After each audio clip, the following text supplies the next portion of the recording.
Imagine a book accused of having scientific errors, yet this accusation only appeared 1400 years after its revelation. Not its contemporaries said it, not early scholars, not even its fiercest opponents of its time. The real question is not, does the Quran have scientific errors, but rather, why were these errors only discovered after the very definition of science itself had changed? This claim is not built on a groundbreaking scientific discovery, but on a dangerous confusion between three completely different domains: experimental science, which constantly changes, the Arabic language and its modes of expression, and the Quranic text as a message of guidance, not a book of physics. When these domains are forcibly merged, illusion is born, and the doubt is manufactured. Science is not a fixed truth. It is an interpretive model that changes over time. What was once a scientific fact later became an outdated hypothesis.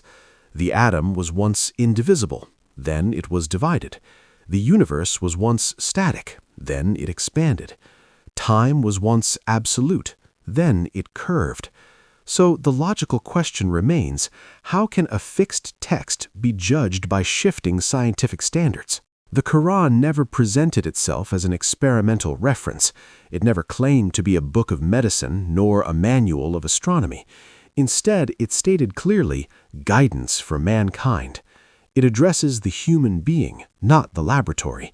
It awakens the mind. It does not dictate equations. The error is not in the text, but in the way it is read.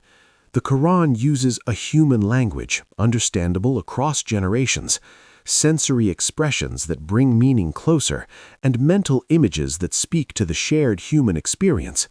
When a word is stripped from its linguistic context and forced into a modern scientific term, the result is nothing more than an imaginary conflict. Many so-called scientific errors collapsed the moment scholars returned to the Arabic language, classical modes of expression, and the understanding of the first audience of the text. But the doubt does not seek understanding, it seeks collision. The Quran has never contradicted a proven scientific fact. It has never committed itself to a falsifiable theory, and it has never inserted itself into experimental details. Yet it is accused of having scientific errors simply because it does not speak the language of the 21st century. Had it done so, it would have fallen in the 22nd. At its core, this doubt doesn't truly claim that the Quran made a mistake. Rather, without realizing it, it assumes that science is the new deity to which everything must submit. The Quran did not come to sanctify science, but to discipline the mind and free it from the illusion of absolute certainty. The Quran does not compete with the laboratory, nor does it sit in lecture halls. It addresses a far deeper question: who are you? Why were you created, and where are you heading?